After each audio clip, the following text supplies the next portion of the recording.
कड़ी चावल चावल सब खाई में गरी पूरी मैंने बोल बात कुछ नहीं करती। वही है क्या वो? हाँ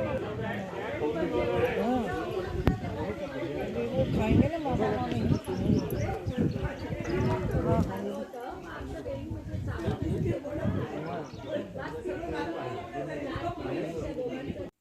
हेलो दोस्तों, वेलकम टू माय चैनल।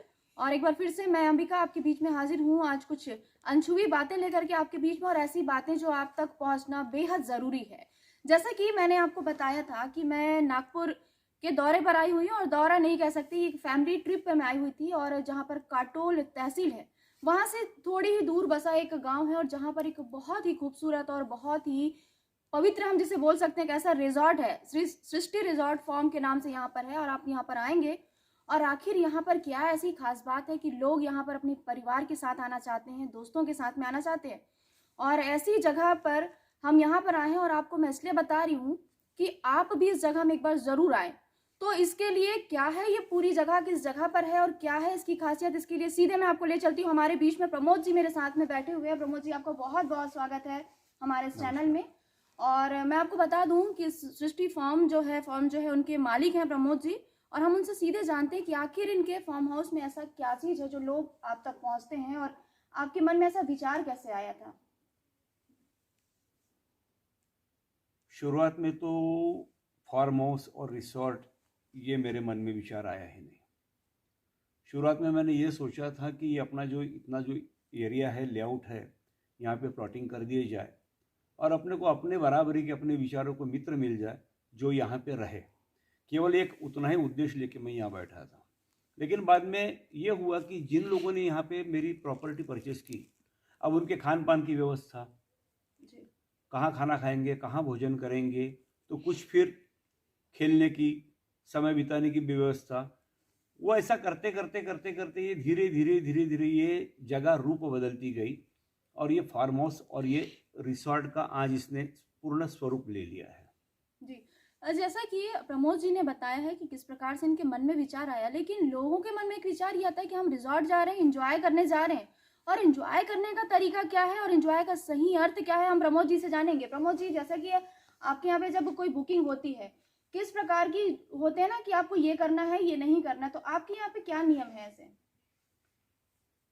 मैं बाकी की वो बात नहीं बोल सकता, विदर्भ की भी बात नहीं बोल सकता, लेकिन नागपुर जिले के अंदर में केवल एकमात्र रिसोर्ट मेरा ऐसा है जहां प्योर वेज है, मेरे यहाँ नॉन वेज नहीं है, मेरे यहाँ लीकर अलाउ नहीं है, मेरे यहाँ स्टैग अलाउ नहीं है, मेरे यहाँ अनरजिस्टर्ड कपल अलाउ नहीं है, मेरे यहाँ केवल परिवार के ही लोग मेरे यहाँ आते हैं। और एकमात्र रिसोर्ट ऐसा है कि इस रिसोर्ट के अंदर में मैं मालिक स्वयं वहाँ 24 घंटे अपने परिवार के साथ रहता हूँ।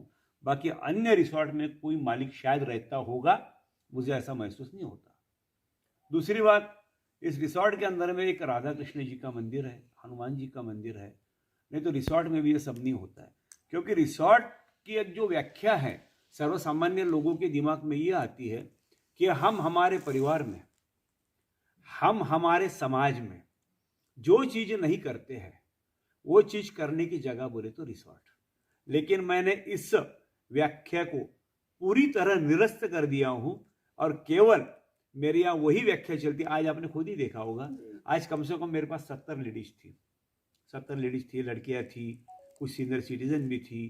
तो मेरे यहाँ इस प्रकार के लोग दिन भर एंजॉय करने के लिए आते हैं, और मेरे यहाँ का शुद्ध शाकाहारी भोजन खाने के लिए आते हैं। दूसरी बात यह है कि अगर आपको नॉनवेज ही खाना है, सभी बाकी के काम करना है, वाइन ही पीनी है, तो लगे उतने रिसोर्ट पड़े हैं। लेकिन कुछ लोग ऐसे हैं, जैसे जैन परिवार हो गया, अग्रवाल परिवार हो गया, मारवाड़ी परिवार हो गया, गुजराती परिवार हो गया, जो इन चीजों से आज भी दूर है और ये अच्छी जगह को खोजते हैं। तो मैंने इतना विश्वास आज यहाँ पे हासिल कर लिया हूं कि ये पूरे विदर्भ का जैन समाज हो, माहेश्वरी समाज हो, अग्रवाल समाज हो, गुजराती समाज हो, ये आंखें मूंद के मेरे यहाँ आता है।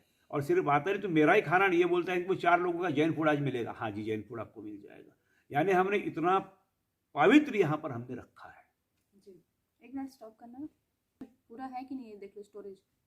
चलो, जैसा कि आपने बताया कि ये जगह जो है बेहद पवित्र है, यहाँ पे नॉनवेज अलाउ नहीं है, लीकर यहाँ पे अलाउ नहीं है, तो यहाँ पे जब लोग आते हैं तो कहीं ना कहीं उनके दिमाग में ये भी होता होगा कि इस रिजॉर्ट में तो खाना पीना एंजॉय करना कुछ भी नहीं है, तो क्यों जाए।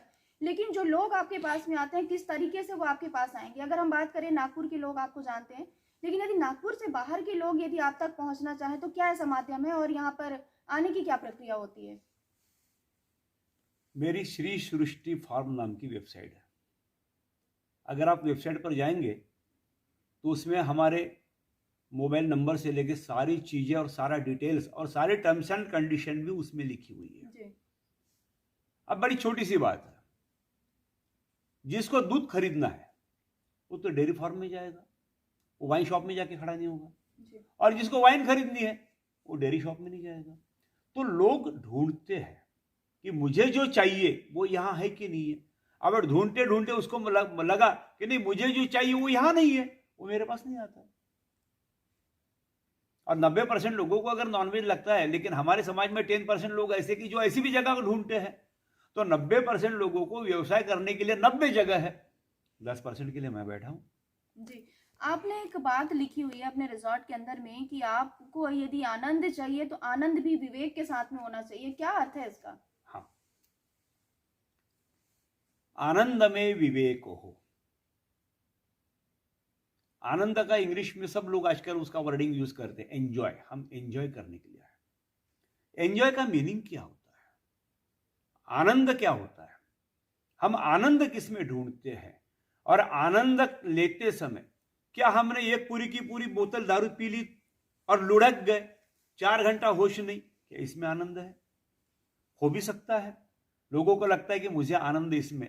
आनंद की सही मायने में कोई डेफिनेशन नहीं है। आनंद वो चीज है जो व्यक्ति को जिसमें आनंद मिले। एक हाथ देखो शराब पी करके गंदे नाली के बगल में पड़े हुए, उसी में उसको आनंद आता है। किसी को बस स्टॉप पर जाकर के 2 घंटे इधर उधर झांक रहा है, उसी को उसमें आनंद आता है। किसी को मंदिर में जाकर के 2 घंटा भजन में बैठ जाए, उसमें आनंद आता है। लेकिन हमें अपना आनंद काय में ढूंढना है, उसमें विवेक है कि नहीं है। और आनंद ढूंढते समय उसमें विवेक होना जरूरी है। और बुरा ना माने तो मैं आपको बता दूं कि आज की जो युवा पीढ़ी है, इनके पास पैसा बहुत है, लेकिन आनंद कहाँ ढूंढना, ये इनके लिए बहुत कठिन हो गया है। जी प्रमोद जी, चलते चलते एक चीज़ मैं आपसे जानना चाहूँगी। जिस प्रकार से आपने रिजॉर्ट के बारे में हमें सारी चीज़ें बताई हैं, अब यहाँ की क्या चार्जेस हैं जो लोग आप तक पहुँच सकें। क्या एक आम आदमी के बजट में भी यहाँ का जो चार्जेस हैं वो है यहाँ पे। मेरे यहाँ के जो चार्जेस है, मेरे जितने कम चार्जेस पूरे जिले के अंदर किसी के नहीं है। उसके पीछे का रीजन है, मेरे पास मेरा जितना स्टाफ है, करीबन अभी मेरे पास परमानेंट स्टाफ मान के चलिए कि 12 है। जैसे जैसे प्रोग्राम होता है तो उस दिन 25 भी होते, 30 भी होते, 40 भी होते। मुझे एक बात का समाधान है कि आज मैं कम से कम दर्जन भर परिवार का पालन करता हूं। सबसे बड़ी बात, जीवे जीविष्य जीवितम, एक जीव दूसरे जीव के ऊपर में निर्भर करता है।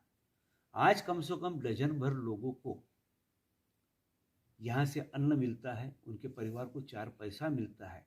इसलिए मेरी जो सोच है, मैंने अपनी सोच ऐसी बनाई कि नॉट ए कमर्शियल, ये व्यावसायिक बना करके मुझे पैसा नहीं कमाना। मेरी जो उम्र है और मेरी जो बची उम्र है, मैं अपने पूरे बची उम्र में जो लोग आते हैं इनके साथ मैत्री भाव से रह करके अपने भी आनंद और वो भी विवेक के साथ मैं इनके बीच में आनंद कैसा लूं, केवल मैंने इसको सामने रखा और उसी के हिसाब से मैं यहाँ के चार्जेस लेता हूँ। जैसे कि भी मेरा डे पैकेज में मैं लेता हूँ 700 रुपया। 700 रुपये में सवेरे का ब्रेकफास्ट, दोपहर का लंच। चलो, जैसे कि प्रमोद जी आपने बताया कि यहाँ पे रुकने के लिए लोग आते हैं, यहाँ पे एडवेंचरस की भी काफ़ी सारी चीज़ें हैं। क्या यहाँ पर शादियाँ वगैरह भी होती हैं, और अगर होती हैं तो क्या आपके यहाँ पे चार्जेस होते हैं। जी हाँ, मेरे यहाँ शादियाँ होती है, 1 दिन की भी होती है और 2 दिन की भी होती है। और मैंने तो यहाँ एक शादी तो मैंने ऐसी की हूँ कि जिसमें पूना की दुल्हन थी और मुंबई का दूल्हा था। उसमें साहू लड़की का सरनेम था और पांचाल जो दूल्हा था गुजराती समाज का, वो मुंबई से था। मैंने एक शादी यवतमाल से की भी, मैंने वर्धा से, भंडारा से, चंद्रपुर से, यानी विदर्भ से मैं यहाँ पर शादी कर चुका हूँ, क्योंकि मेरे यहाँ शादी भी होती है, हॉल भी है, लॉन भी है, एक दिन 2 दिन का और रुकने की भी व्यवस्था है। मैं यहाँ पे शादी भी करवाता हूँ और मेरे यहाँ की शादियाँ भी कोई 20, 25, 50 लाख का पैकेज नहीं होता है। मेरे यहाँ तो मैं 3 लाख रुपए में भी शादी कर देता हूँ, 4 लाख में भी, और 5 लाख रुपए में भी मैं यहाँ पे शादी करवा देता हूँ। जी, बहुत बहुत धन्यवाद प्रमोद जी, आपने हमारे साथ जुड़े और आपने बहुत अच्छी अच्छी बातें हमारे साथ में साझा की हैं।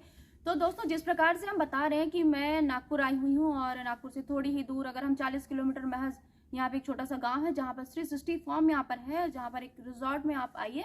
और मैं इसके बारे में इसलिए आपसे बातें शेयर कर रही हूँ क्योंकि यहाँ के मुझे भी काफ़ी अच्छा लगा और यहाँ का जो वातावरण है यदि आप देखते हैं तो काफ़ी आपको अच्छा लगेगा।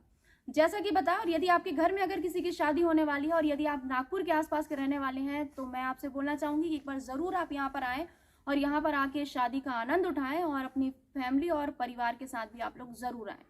तो ऐसे ही और तमाम जानकारी के साथ मैं आप लोगों के बीच में और हाजिर होंगी किसी और एक नए सफ़र के साथ। तब तक के लिए अपनी दोस्त अंबिका को दे इजाज़त।